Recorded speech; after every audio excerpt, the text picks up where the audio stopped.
서울시 뮤지컬단 신인담장 김덕희 총괄 프로듀서님이십니다. 3만님은 우리 협력 안무 박경수 안무 감독님이십니다. 네. 네, 안녕하세요. 뮤지컬단 협력 박경수입니다. 감사합니다. 자, 다음은 편곡가 지금 1막 시연 내내 앞에서 오케스트라 지휘까지 해주신 우리 음악 감독님 김길려 음악 감독님이십니다. 네, 안녕하세요. 편곡과 음악 감독을 맡고 있는 김길려입니다. 안녕하십니까. 데뷔의 역할을 맡은 양준모입니다. 두 번째 이렇게 좋은 작품을 하게 돼서 너무 기쁘고요. 자, 그럼 같은 역할을 맡으신 우리 박성훈 배우님. 네. 네, 안녕하세요. 반갑습니다. 데뷔 역할 맡은 박성훈입니다. 매 공연 높은 곳에 올라서 아름다운 연주를 들려주시는 우리 피들러 콘 배우님. 네. 네, 반갑습니다. 지붕 위의 바이올린에서 지붕 위의 바이올린을 맡은 피들러의 콘입니다. 정태현 연출님, 저기 말씀하실 때 사진 찍으시면 모자를 창을 살짝 들어주시면 그림자가 넘어져서. 네. 안녕하세요. 그 연출을 맡은 정태현입니다. 우리 마지막으로 서병구 안무 선생님이십니다. 네. 한 말씀 부탁드립니다. 반갑습니다. 예, 전설의 안무가 서병구입니다. 질문 있으시면 손만 들어주시면 저희가 마이크를 들고 달려가도록 하겠습니다. 작년 코로나 바이러스가 한참 창궐 할때 제가 이 공연을 받았었는데 그쪽은 지금처럼 이렇게 중앙 무대가 아닌 사이드에서 봤었습니다. 그때보다 지금 사운드가 굉장히 정리가 많이 되어 있고 특히 강약의 조율이 굉장히 많이 되어 있어서 제가 오늘 깜짝 놀랄 정도였습니다. 특히 선라이즈 선셋 부분의 보이스하고 묻혀 들어가는 연주들이 아마 연습을 많이 하신 것 같아요.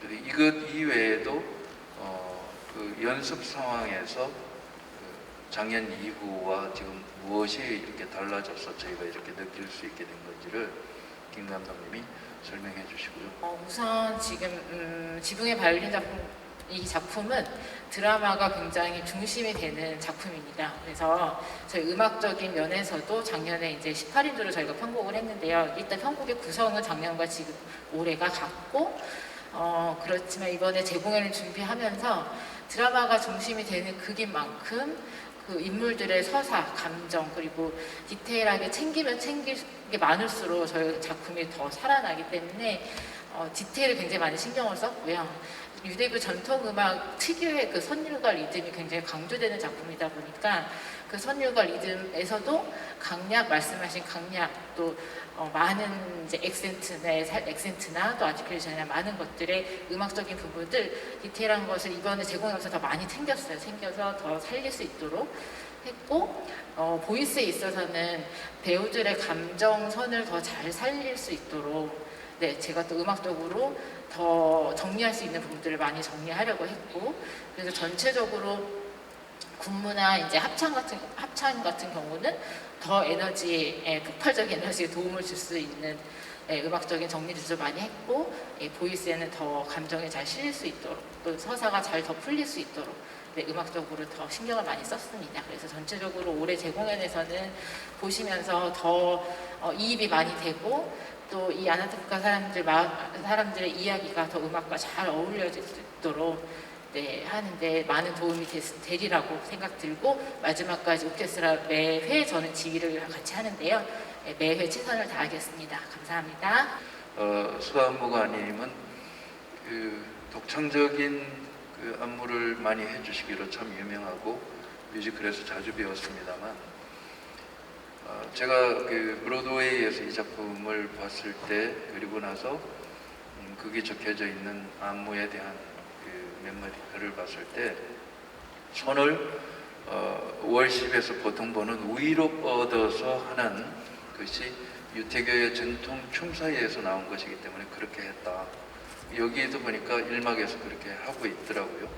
근데 이제 2막으로 들어오면서는 우리춤, 우리식의 안무가 많이 들어가 있어서 역시 신화고교라든지 이런 유태교의 전통을 하는 것보다는 우리 것을 조금 감히 하는 것이 좋다고 생각을 해서 그런 것인지. 예, 뮤지컬 지붕 위의 바이올린은요, 그 전통과 새로운 시대 사이에서 일어나는 어떤 대립과 갈등을 계속 얘기하지만 결국에는 그 안에서 포용하고 조화를 이루면서 어설프게 희망을 찾아가는 그런, 어쩌면 지금 우리 현재의 모습과도 많이 닮은 우리 시대의 어떤 이야기일 수도 있습니다. 그래서 이 안무의 컨셉도 러시아인의 전통춤, 그 다음에 유대인들의 전통춤과 또 뮤지컬에 나타나는 현대적인 뮤지컬 기법들을 서로 조화를 이루며 안무를 짰어요. 건배나 그 결혼식 장면에서 보듯이 그 러시아 춤의 어떤 화려한 기교, 그리고 역동적인 에너지, 또 유대인들의 소박하지만 활발하고 진정성 있는 춤사위들, 그런 것들을 조화를 이루고 나머지들은 그 뮤지컬, 흔히 보는 뮤지컬 그 안무에서 보는 어법들을 사용해서 서로 조화를 이루게 안무를 짰습니다. 자, 1막에서는 그 보통 그 러시아 춤들과 유대인들의 춤들이 많이 돋보이고, 2막에서는 뮤지컬적인 어법들의 춤, 일상적인 춤들을 그 유대인들의 춤이나 러시아 춤들의 전통춤에서 약간 많이 현대화시켜서 춤을 착용을 해서 그러한 컨셉으로 전체적인 안무 컨셉을 잡았습니다. 그 러시아와 우크라이나 현 상황 때문에 자연스럽게 이 공연에 더욱 많은 관객들의 관심이 쏠릴 거라고 생각이 되는데요. 현 상황이라는 시의성을 떠나서 오래도록 회자되어야만 하는 이유가 있는지, 제작진과 배우의 각각 어떻게 생각하시는지 그 입장을 들어보고 싶고요.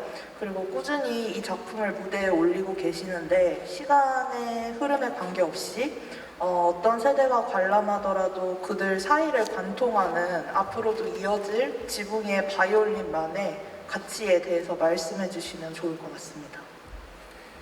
사실 분야를 막론하고 누구나 다 답변해 주셔도 될 것 같기도 하고, 일단 질문 듣자마자 연출님의 답변과 우리 단장님의 답변이 좀 궁금하긴 합니다. 예.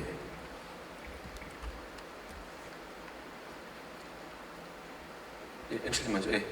네, 가족 이야기이기 때문에 우리 가족이 완전히 해체되지 않는 이상 이 작품 영원하리라고 생각을 합니다. 네.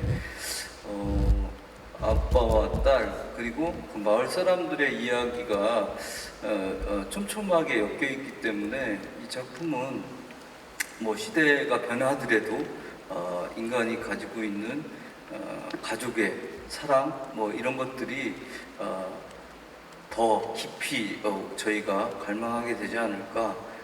그리고 작년 공연장에서 관객들 사이에서 공연을 볼 때 뭐 부모님하고 같이 온 분들의 그 표정들이나 또 나가실 때 서로 얘기하는 그런 느낌들이 너무 좋았던 그런 공연이라, 앞으로 또 언제가 될지 모르지만 또 이 공연이 또 올라간다면 또 다음 세대들도 이 공연에 대해서 옛날에 봤던 옛날에 엄마랑 봤던 공연을 또 자식하고 또 나눌 수 있지 않을까, 그런 기대를 항상 할 수 있는 그런 공연이라고 생각합니다.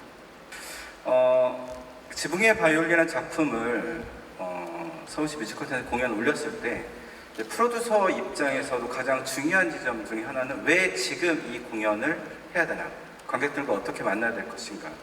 그리고 이 작품이 거의 한 120년 전에, 120년 전에 러시아의 영토, 또 우크라이나의 한 지방에 있었던 유태인 마을의 가족 이야기이죠.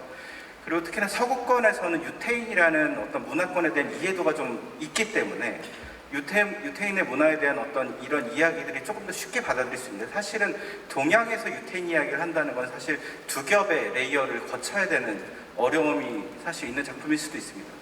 그래서 고전이긴 하지만 어떻게 보면 문화적으로는 어렵게 느껴질 수도 있지만, 작품을 찬찬히 보시면 전통을 고수하는 태비의 가족이 사실 오프닝부터 전통에 대해서 그렇게 강조하지만 어느 것 하나 태비가 원한다 된 게 하나도 없어요.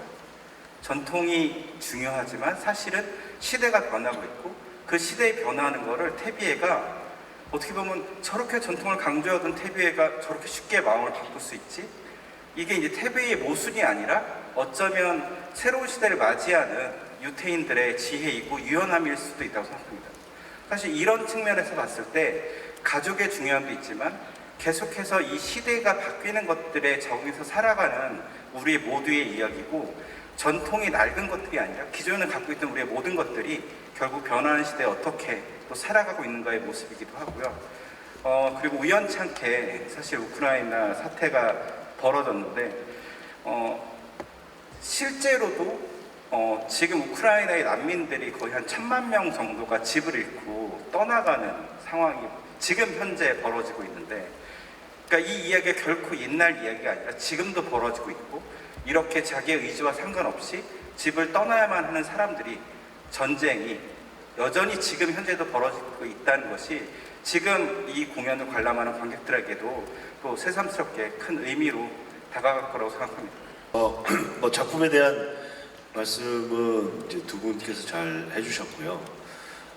기자님 질문에 덧붙여서 제가 아까 그 서두에 이 작품이 뮤지컬단에서 올라가는 의미에 대해서 저는 이제 한 발짝 외부에서 보는 사람이기 때문에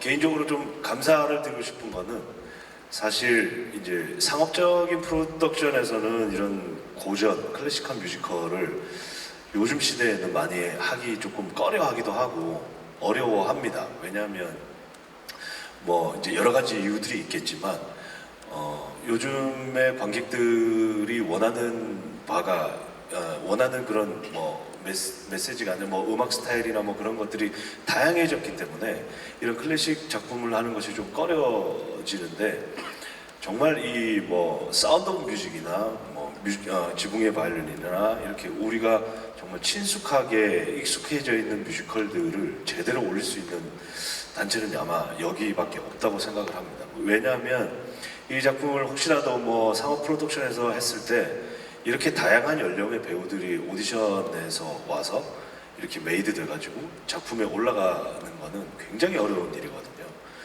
그래서 저도 뭐 영국이나 뭐 이런 외국에서 공연을 볼 때 참 밖에서 부러웠던 게 뭐냐면, 정말 노인 역할은 정말 노인 같은 분이 하고, 또 젊은 역할은, 어린 역할은 진짜 어린 역할 배우들이 하고, 그렇기 때문에 작품의 이입을 정말 집중해서 잘 할 수 있었거든요.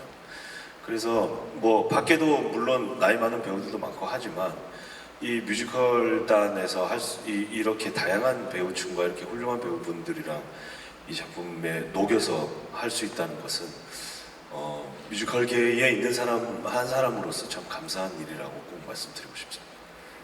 네, 많이 동감하는 말씀인 것 같습니다. 같은 역할을 맡으신 우리 박성훈 배우님도 이 작품에 대한 배우로서, 그 플레이어로서 이 작품에 지금 하고 있는 의미, 뭐 또는 그냥 개인적인 의미도 좋고요. 한마디 좀 더 붙여주시면 좋을 것 같습니다. 네, 저는 처음에 그러니까 작년에 이 작품을 이제 봤을 때 저희 제 개인적인 저희 집이랑 너무 비슷한 상황이었어요. 저희 집이 가족이 좀 많거든요. 누나 7에 제가 아들 하나인데 그래서 정말 많이 낯설지 않았고 저희 아버지 생각이 많이 들었습니다. 그래서 물론 유태인 얘기고 뭐 하나님한테 하는 얘기지만, 그러면서 힘들었었던 어떤 일이나 또 즐거웠었던 일이나 이런 것들, 추억들이 되게 많이 생각이 나면서 역할을 하는 데 있어서 되게 많은 어떤 정서적으로 되게 많은 도움이 됐었던 그런 기억이 나고요. 지금 뭐 키이우에서 지금 러시아 좀 일이 많이 벌어지고 있는데, 아무리 세대가 바뀌고 어떤 일들이 생겨도 가족의 소중함은 항상 저는 존재해야 된다고 저는 생각을 하거든요. 그래서 그 가족의 어떤 위대함, 또 가족끼리 어떤 든든함, 이런 것들이 공연을 보시는 분들이 오셔서 정말 많은 것들을 공감하시고 또 가족의 소중함을 느끼시고 가셨으면 정말 좋겠습니다. 네, 이상입니다. 말씀 감사합니다. 흔히 이 시대, 지금 이 시기에 이 공연을 왜 봐야 하는지 이렇게 얘기들 많이 하는데, 그런 거 생각하지 않고 지붕 위의 바이올린이 하는 시기가 딱 2주 정도밖에 안 돼서 이 시기에 반드시 관객분들이 찾아와야 되는 거구나, 이렇게 사람들이 알아줬으면 좋겠습니다. 우리 협력 안무, 박경수 협력 안무님께 여쭤보고 싶은 게 하나 있습니다. 아까 처음 질문해 주셨을 때 그 유태인들의 어떤 춤이나 뭐 이런 것들 질문해 주셨을 때 그 생각 들었거든요. 오늘 시연에서 보여드리지 않은 2막 장면이나 전체 공연의 어떤 느낌 중에서 이 장면 정도는 관객분들이 아마 좀 보시고 좋아하지 않으실까, 아니면 이 장면에 이런 의미가 있다 이런 걸 좀 한마디 해주시면 공연 보실 때 좀 좋지 않을까 이런 생각이 들어서 사전 질문에도 살짝 있지만 보틀 댄스 뭐 이런 얘기들도 있습니다. 그래서 여기에 대해서 한 분이 좀 살짝 스포 비슷하게 좀 해주시면 어떨까 싶습니다. 네. 유대인들의 결혼식 같은 경우는 단순한 예식뿐만 아니라 하나의 축제로 여겨졌는데요. 그 우리 작품에서 결혼식에 버틀 댄스가 나와요. 그 버틀 댄스는 우리 그 결혼식의 축제를 한층 더 거조시키는 역할을 하고 있고요. 그래서 우리 작품에서의 버틀 댄스의 그런 관객들이 제일 볼거리가 가장 크다는 작품 신인 것 같아요. 그래서 그 버틀 댄스가 실은 유대인들의 전통적인 춤은 아니에요. 유대인들의 어떤 결혼식장에서 하나의 볼거리를 재미있게 머리에 병을 올리고 춤을 췄던 그 장면을 원작자들이 그걸 선택해서 지금 작품화 시켜서 공연에 올렸는데, 그 머리 위에 병을 올리고 아슬아슬 춤을 추는 그 모습이 이 공연에 시연하고 있는 배우들 뿐만 아니라 관객들이 다 모두 그 집중할 수 있는 그 장면이기 때문에 배우들이 정말 열심히 많이 노력했고, 그 장면을 관객들에게 선보일 수 있는 게 정말 되게 뿌듯해요. 배우들이 하나부터 댄서들이죠. 하나 손짓, 눈짓, 발걸음 하나가 우리 지휘자님하고 호흡을 같이 맞추면서 이 장면을 연습했는데 안 쓰던 분위기였을 거예요. 무용수들이 춤을 출 때 뭐 코어를 잡고 그런 분위기뿐만 아니라 안 쓰던 근육을 많이 사용해서 몸도 많이 아팠을 텐데 이걸 다 참고 지금까지 시연해서 좋은 작품 만들 수 있었던 게 너무 감사하고 이 배우들한테 지금 고맙다 말씀을 하고 싶고요. 이 장면을 좀 다 같이 봤으면 멋있다라고 생각이 들 정도로 좀 공을 들였다고 할까요? 그렇게 해서 만들었습니다. 지붕이의 바이올린이 아까 소개하실 때도 본인이 지붕이의 바이올린에서 지붕이의 바이올린을 맡고 있다고 하셨는데 콩 배우님 여기 제 질문지에 보니까 저는 전문가가 아니어서 매회 새로운 카덴차를 선보이는 것으로 알고 있는데요. 매회 어떤 영감을 받아서 연주하고 계시는지 이걸 질문으로 하나 저희가 준비했습니다. 네.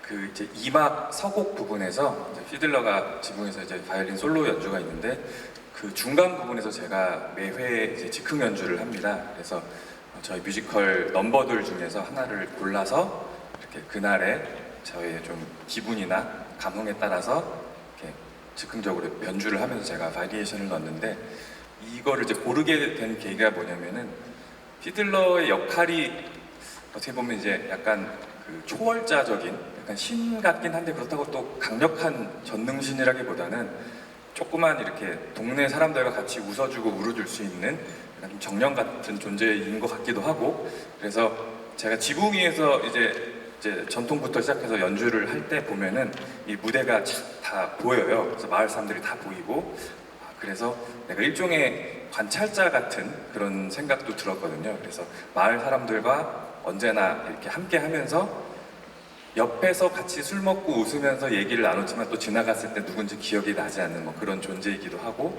또는 이렇게 말없이 사람들을 멀리서 먼발치서 지켜주는 그런 존재이기도 하고, 마지막 장면에서 또 이렇게 사람들과 함께 갈 때 피들러가 상징하는 거는 이 아나테프카 사람들의 약간 이 뭐 어리라든지 혼 이런 것을 좀 상징하는 것 같기도 해서 뭐 이렇게 이 사람들이 다른 데로 이동을 하더라도 사람들과 피들러가 상징하는 그런 정신이 살아있다면 어디서든지 이 사람들은 다시 희망을 가지고 행복해지지 않을까, 이런 제가 생각을 했어요. 그래서 내가 이분들과 함께 있는, 이렇게 다 이렇게 늘 옆에 있는 존재이기 때문에 나의 솔로 연주에서 마을 사람들 다 이렇게 노래들이 있잖아요. 그래서 이런 거를 하나씩 골라서 해야겠다라는 마음에 즉흥 연주를 제가 하기로 마음을 먹었고,